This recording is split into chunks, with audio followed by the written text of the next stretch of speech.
We are continuing our discussion on the section 3.1, the male reproductive system of chapter 3 of your class 12th NCERT biology for NEET human reproduction. This is the chapter that we are discussing. And as I told you that we are not going into unnecessary details, though we are elaborating and trying to understand the basic points that are given in the NCERT. And let us go back to our NCERT, and what we have done is, this is the 3.1 male reproductive system. We have done that what is the pelvis region, what is a primary sex organ, what are the accessory sex organs, what are the accessory ducts and glands that are present, what is the importance of the scrotum in thermoregulation, why it is important that the testis descends into this pouch or sac like structure which is called as scrotum. We now know the dimensions of the testes. We know about tunica albuginea, we know about testicular lobules, and we know about seminiferous tubules, we know about spermatogonia, the Sertoli cells, and we also know about Leydig cells, and finally we discussed that what are these immunological competent cells that are present in the human testis. So moving on to the next paragraph, this is where the discussion in this video will be taking place. This is what is left of 3.1, and please pay attention.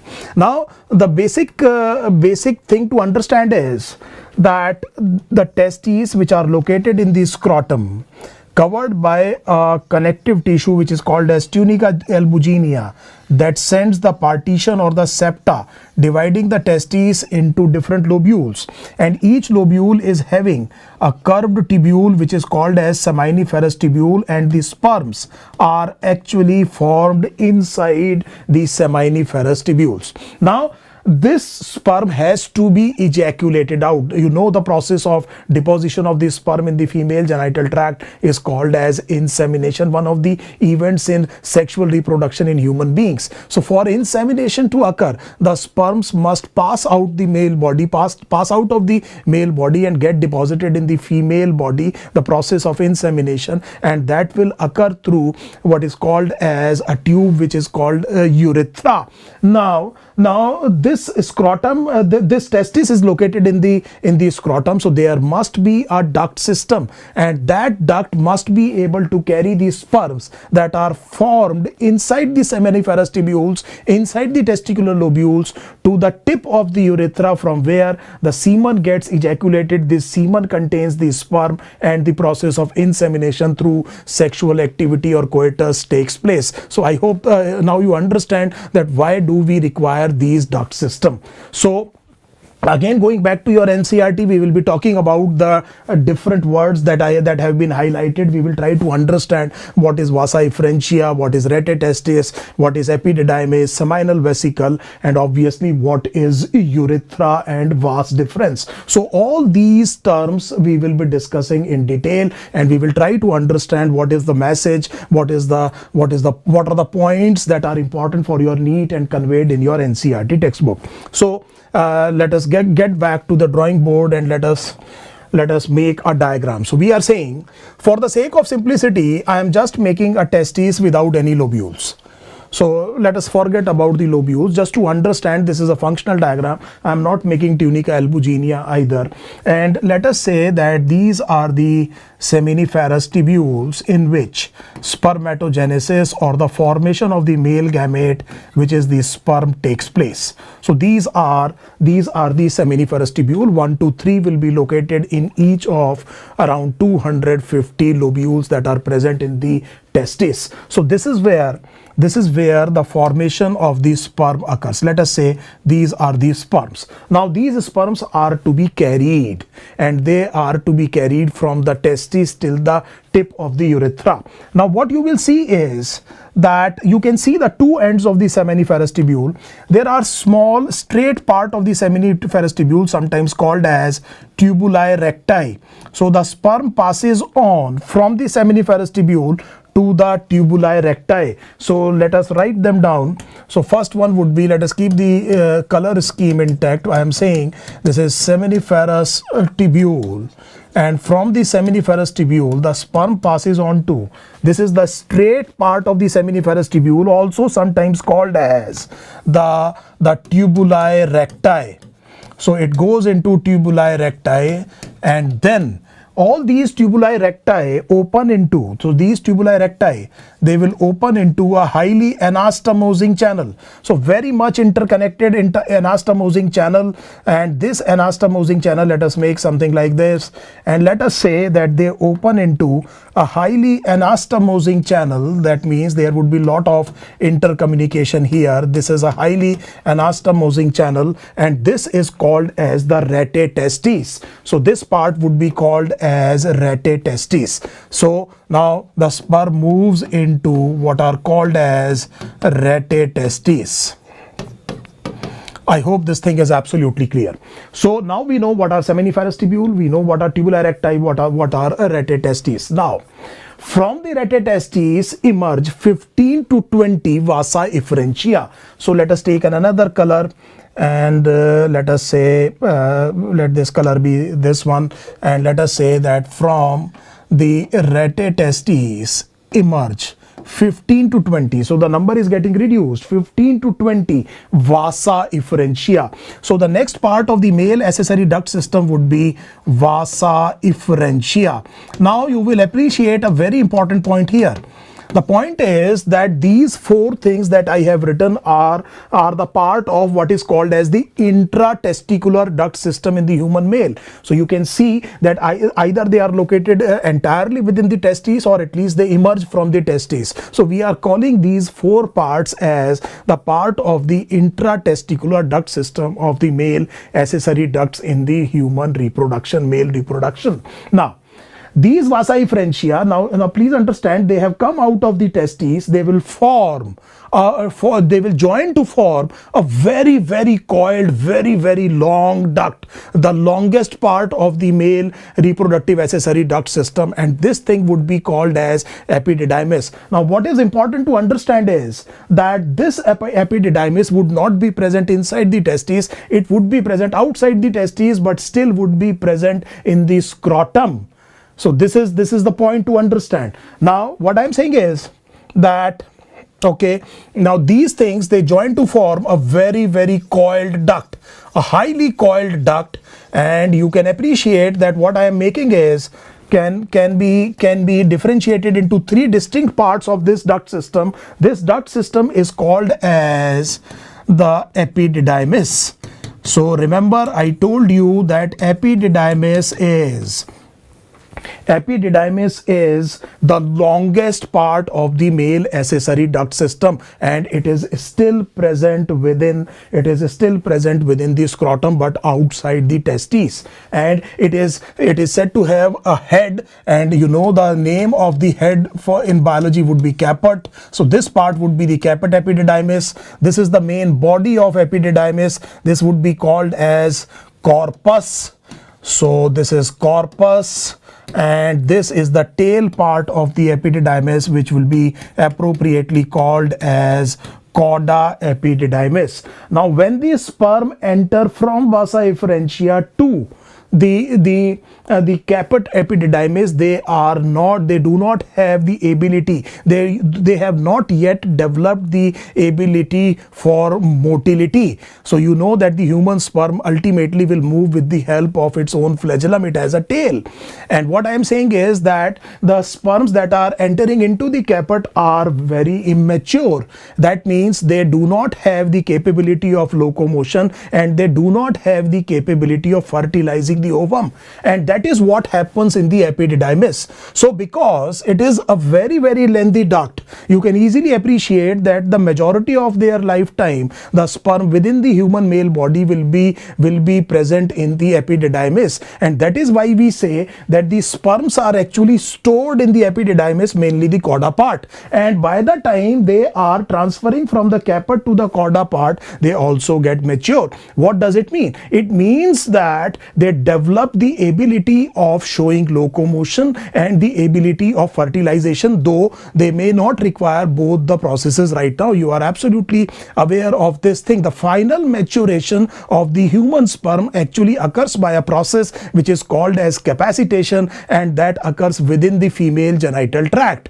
And these are the small tubules, and peristalsis will also be taking place here, propulsing the sperm. So what I am saying is that this sperm gets matured, it gets stored in the epididymis. These are the functions of epididymis, very coiled structures, and we are saying that they are the lengthiest part of the accessory duct system in the human males. I hope this part is absolutely clear.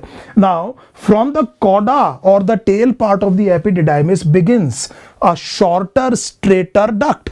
It is not that much convoluted. It is not very coiled. It is a shorter, it is a broader, and it is relatively straighter duct. So which means that let us take another color. There is another duct that will actually begin from here, and this is relatively, we are saying, is not highly coiled.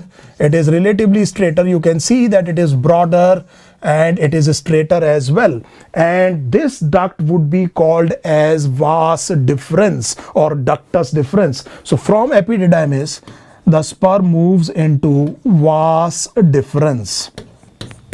So what is important to know or revise about vas deferens is that these are the male accessory ducts that are cut and ligated during the vasectomy procedures. So you know about the surgical procedures for ensuring male we would say sterility. These are terminal procedures rather than contraceptive, and we know that vasectomy is the cutting of the vas deferens and then ligating the cut ends. This is the question that we must revise right now. Now, as you can see that this is going up. The sperms are going up in the vas deferens, and through that inguinal canal through which the testes had descended, the vas deferens also ascends back into the pelvic cavity. So testes have descended from the pelvic cavity into the scrotum. Now this is the duct. Now this is the duct that is going back into the lower part of the abdominal cavity, which is what is called as the pelvis or the pelvic cavity. So again, looking at the NCERT, your NCERT says that the seminiferous tubules of the testes open into vasa efferentia through rete testis. I hope this is absolutely clear. So seminiferous tubules open into vasa efferentia through rete testis. So that means, look at our diagram, we are saying that the seminiferous tubules open into vasa efferentia through rete testis. There is another word that I have added which is called as tubuli recti, and then my NCERT says that the vasa efferentia leave the testis. This is what I was pointing out, and open into the epididymis located along the posterior surface of each testis and leads to a vas deferens that ascends to the abdomen and then loops over the urinary bladder. Now what happens is that this duct goes back into the abdomen, lower abdomen, which is the pelvis, loops over the bladder and then runs a forward course.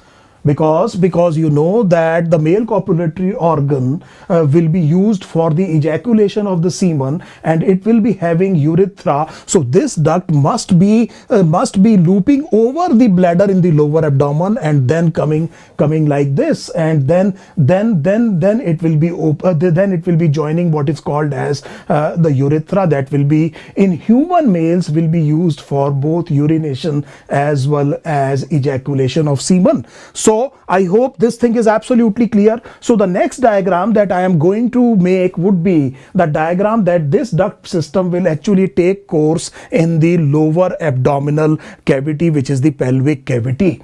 So now just let us take another page here. We are saying that there are two vas deferentia. There are two vas deferens that are ascending through the inguinal canal, looping over the urinary bladder and then coming like this. So I hope you are getting the idea. Again, I am saying that from the scrotum, the two vas deferens are going up through the inguinal canal into the lower abdominal cavity, loop over the urinary bladder, and then take another course in the pelvic pelvic cavity. So let us assume that there are two vas deferens. It is coming like this. So just a functional diagram. That is why I am making it in different manner. You can appreciate this thing. You rotate it by 90 degree, it will be coming like this. And the ends of the vas deferences are dilated, and we have seen many times that these dilated ends are actually called as the ampulla. So the structure that you are looking here is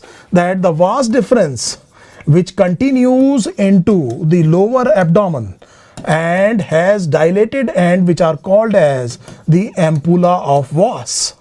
So this would be called as ampulla of vas. And here we will mention one of the other paired accessory duct system, or the accessory organ of the male human reproductive physiology. They are called as the seminal vesicles.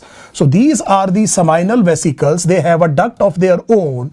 The duct of the seminal vesicles join the ampulla of vas. So what happens is that they join the ampulla of vas, something like this. So this is what you can appreciate. So what we are saying is that these are paired. Obviously this is paired gland. These are accessory glands. These are seminal vesicles, and seminal vesicles have been a misnomer. Normally you have read in animal kingdom that whatever is called as a seminal vesicle should store sperms, but in human beings we have already seen that these sperms are actually stored in epididymis, not in seminal vesicle. So that way it is not correctly named. It does not store the sperms in the human beings, and it is paired. So we are saying, let us write the full name here. So we are saying that these are the accessory glands. They are called as seminal vesicles, and it is paired. So it is paired, and they are duct. Their ducts join the ducts of the vas deferens, the terminal part of the vas deferens, which is called as the ampulla of the vas. And this combination on either side, one on either side, because there will be two vas deferens ascending through the two inguinal canals. This is very easy to imagine, and each will have a dilated end. Each will join with what is called as the duct of the seminal vesicle, and will continue as what are called as the ejaculatory ducts. So that means these things, they join to form what is called as the ejaculatory duct. And it is easy to understand that these ejaculatory ducts would be two in number, one on either side.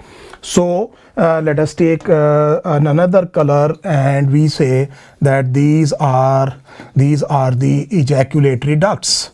So this combination continues in as ejaculatory ducts. Now let us go back to the NCERT, revisit our NCERT, and let us see what NCERT says. So the epididymis leads to vas deferens that ascends to the abdomen, obviously through the inguinal canal, loops over the urinary bladder. It receives a duct from seminal vesicle. So I have added a part which is called as the ampulla of the vas, and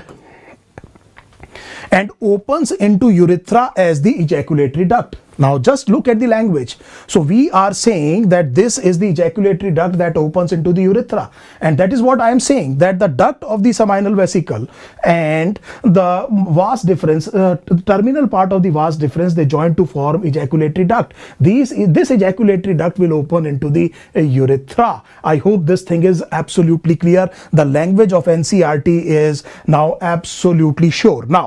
Now what happens is that the males also have an unpaired gland, and this unpaired gland is actually called as the prostate. So that means there is another accessory gland in human beings. Now this is prostate, and these ejaculatory duct continue into the prostate, are surrounded by this unpaired structure which is called as the prostate. Now you may argue, sir, that you are saying that these are unpaired and yet you are making two in number. This is a section. It is like a donut shaped, and therefore you can see that the two ejaculatory ducts will enter like this, and therefore this is a donut shaped organ. So you know about what is the shape of the donut, and if I make the cut section, one part will be appearing on the upper side, the other would be appearing on the lower side. But make no mistake about it that this prostate is not a paired gland. And the prostate frequently enlarges in the males, very, very universally, I would say. A large percentage of the males have a benign prostatic hyperplasia, an enlargement of the prostatic gland, or benign prostatic hypertrophy after the age of, say, for example, 40 to 50 years. And it almost always happens in all the males as and when they age. And then because you know that urethra is the common passage for both the urine and the semen in the human males. So just imagine that these vas deferentia, they were looping over the bladder. You know about bladder, you know about the beginning of the urethra at the bladder. That urethra will be coming and entering into the prostate. And into that urethra will open the ejaculatory duct. I hope this thing is absolutely clear. So we are saying that this is prostatic urethra, and the ejaculatory ducts open into it. So do the prostatic ducts. So the prostatic ducts also open, and we are saying that this is urethra and the ejaculatory ducts. This is what NCERT was telling me, that as the ejaculatory duct, these and opens into the urethra as the ejaculatory duct. And now here it would be easy to remember that the urine is coming, the semen is also coming, and it is the same passage that is utilized for both ejaculation of semen as well as urination. Mind you, in female the things are separate, and this is the urethra, and immediately you can understand the consequence of the enlargement of the prostatic gland in the aged male. It will press upon urethra, and if it will press upon urethra, there will be problem with urination. So there would be problem with urination. Now what happens is that we will require this space, so let me rub this. I hope you have understood this part. Now what happens is that this urethra, when it comes out of the prostate, it also receives ducts of another paired gland. Now this time this paired gland is called as the bulbourethral gland. So they are called as bulbourethral glands. And bulbourethral glands, their ducts also open into the urethra. They are also called as Cooper's gland. And these Cooper glands will produce mucus that will be important for the lubrication of the male copulatory organ during coitus or the sexual activity. So this is bulbourethral gland. Then it enters into the penile shaft, and the male copulatory organ has some tissues which are, if you look at the cut section of the penile shaft. So let us take another diagram. So now the urethra enters into the penile shaft. What we are saying is that if you see the cut section of the penile shaft, there are some tissues, and these tissues can be filled with blood, and this filling of the blood into these tissues causes the erection of the male copulatory organ. And these are two in number. They are called as corpora cavernosa. They are called as corpora cavernosa, and there is a single one which is called as the corpus spongiosum.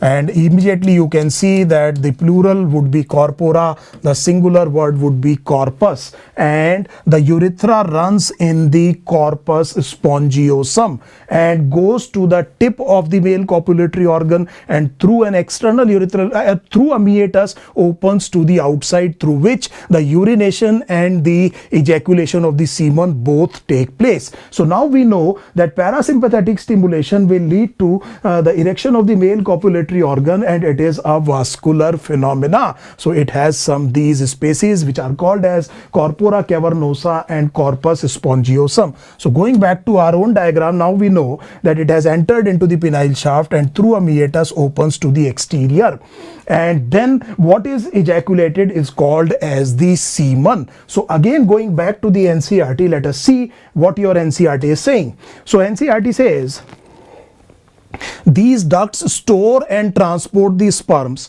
from the testes to the outside through the urethra. Now we know the entire duct system. So just let us have a quick revision. So we said that the sperms were formed in the seminiferous tubule, then into the tubuli recti, the straight part of the seminiferous tubule, then into an anastomosing channel, which is rete testis. Emerging from the rete testis would be vasa efferentia. They will come out of the testes into the caput epididymis, then corpus epididymis, then the cauda epididymis, which continues into vas deferens. The vas deferens ascends back into the lower abdomen, which is called as the pelvis. It loops over the urinary bladder and then runs a forward course, slanting forward course, and the ends are dilated, and it receives the duct of a paired gland, which is called as seminal vesicle. The combination of the duct of the seminal vesicle and the vas deferens end, it leads to the formation of the ejaculatory duct, and these ejaculatory duct continue into the prostate, and they will open into the urethra. Prostate is incidentally an unpaired gland, and the urethra is the common passage for the passage of both urine as well as the semen. And then finally there are bulbourethral glands which are also paired, and these bulbourethral glands also open into the urethra, which runs into the corpus spongiosum of the penile shaft and through a meatus opens to the outside, leading to ejaculation or urination. I hope this thing is absolutely clear. And we know that prostate gets enlarged in old age, which is called as a benign prostatic hypertrophy. It's a very, very common condition. Almost all males develop it after to lesser or more degree after 40-45 years of age. I hope this thing is absolutely clear. Now, so that means we know about this, that the male copulatory organ is made up of special tissues that help in erection and facilitate insemination, and this is what we know. And now we are looking at the male accessory glands, and look at the words which are highlighted. Now we know what are seminal vesicles. Now we know what is a prostate. We know what is bulbourethral gland. Please see that it is written paired seminal vesicle, a prostate. That means it is not paired, and a paired bulbourethral gland. Obviously there are glands of litter as well. Again, I am saying that we are not going into unnecessary details which are not highly relevant to our preparation for NEET entrance exam. After all, after the NEET entrance exam, we will be entering into a medical college and we will study a lot to our heart content. You go to any depth, we will not stop you, but please strategically now prepare for NEET entrance examination. Why I am saying this warning thing? Because I have seen students going into unnecessary depths in this chapter and wasting their time, and it is not reflected in the NEET. So I hope by this approach we have been able to keep ourselves largely to the NCERT, though you might have observed that even I have gone out of NCERT just to understand the basics that are given in NCERT. That was my endeavor. Now, the final thing that needs to be clarified in this video is that what is seminal plasma? What is seminal plasma? So what we are saying is that the thing that is ejaculated during coitus or the sexual activity, that would be called as, so let me rub this, that would be called as the semen. Now this semen has two things, so let us not forget the sperms. So that means the sperms are coming from testes. These are the cells, and these cells are called as the sperms. And it has the other accessory glands, the other accessory glands, they contribute what is called as the fluid portion, which is the seminal plasma. So that means the two components of semen would be one sperm and second would be seminal plasma. The sperms obviously are coming from the testes, and the milieu or the environment in which the sperms are present are called as the seminal plasma. It is very easy to understand that these seminal plasma will be because of the contribution of seminal vesicles, because of the contribution of prostate, and because of the contribution of the bulbourethral glands, also called as the corpus gland. I hope this thing is now absolutely clear. Now, what purpose does seminal plasma serve? This is a very important question to understand. The sperms have a very high mortality in the acidic environment. So if the environment is acidic, the sperms have a very high mortality. and the secretions in the female genital tract are acidic in nature, and therefore you can easily appreciate that the sperm mortality would be high. So seminal plasma, number one, it should provide for alkalinity. Now this alkalinity will be used to neutralize the acidic secretion in the female genital tract. That you know that acidic environment in the female genital tract adversely affect the lifespan of these sperms. Number two, just have an idea that say for example, let us say that an average semen would be, say for example, 3.5 ml. So, and each ml of semen on a higher side can have 100 to 120 million sperms. Believe me what I am saying. And what I am saying is that this is on the higher side. This would be not be the number normally, but I am taking the higher value just to give you the extent of the thing. I am saying that around 3.5 ml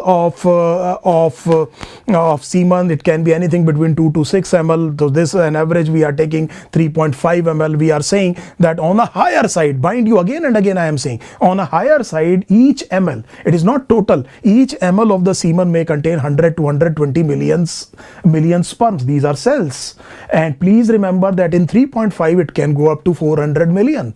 And can you imagine that each ejaculate can have 400 million sperm? The female probably would be producing only 400 ova during her entire reproductive age from menarche to menopause. So on the one side, I am obviously taking the extreme values. On one side, there are 400 million in each ejaculate and only 400 ova during those entire 30-35 years of the reproductive age. Just imagine the stark contrast between the two.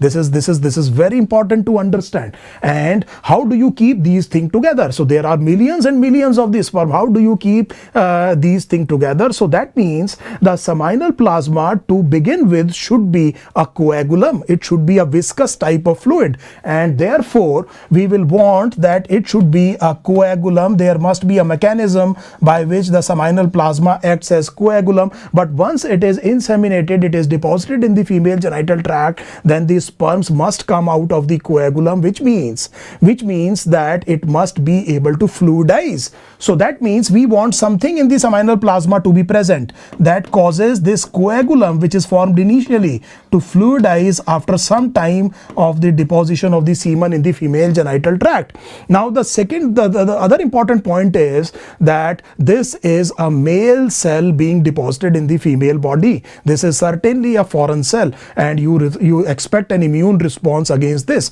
So there must be something that will take care of the immune response if it occurs in the female body for the sperms that have been deposited. So somehow I have to take care of the immune response that may lead to the rejection of these sperms. This needs to be done.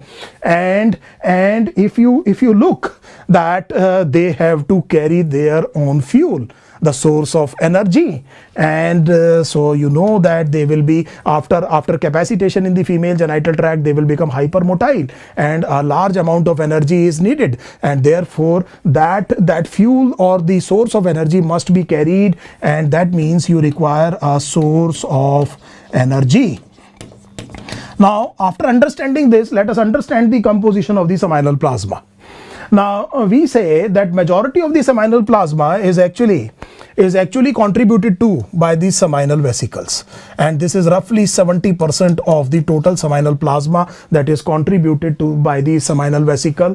Without going into unnecessary details, let me tell you that please remember that this seminal vesicle contains fructose, and this is the source of the energy that we are talking about, and it is alkaline. It has to be alkaline. It cannot be acidic in nature, that we have understood. And if you look at the prostate, this would be around 20 to 25% of the seminal plasma. The contribution comes from this unpaired gland, which is prostate, and it contains a fibrinolysin.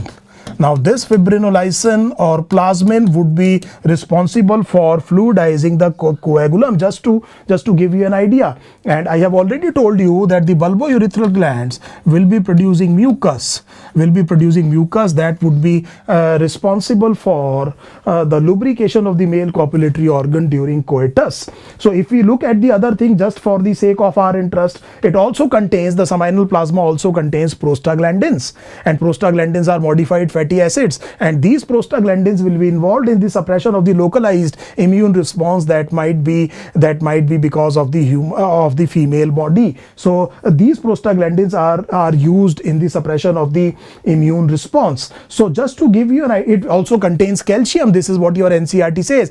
So your NCERT says it contains fructose, it contains certain enzymes, I have told you, and it also contains calcium. It also contains actually zinc, and zinc is now known to be having a very important effect in the male fertility. The stability part of the DNA, you will learn in higher classes, is actually requiring zinc as well. So not only calcium, it can have zinc as well. And this is what the semen is composed of. This is seminal plasma. The contributions are by these glands, and this is the function that the seminal plasma must be fulfilling. And this is what your NCERT says, that secretion of these glands constitute the seminal plasma, and this seminal plasma, your NCERT says, has fructose, certain enzymes, and calcium. So this finishes 3.1. So which is rich in fructose. Look at this, which is rich in fructose, calcium, and certain enzymes. So now we know what it is. The secretions of the bulbourethral glands also help in the lubrication of the male copulatory organ. So I hope now we understand that what exactly was written in the section 3.1 of your NCERT textbook, and I hope you have understood well. This is the easier part, mind you. We will be going into the female reproductive physiology, which is the more difficult part, but I hope you are enjoying these videos, and these are being very helpful for your final preparation for your NEET entrance exam. Thank you so much.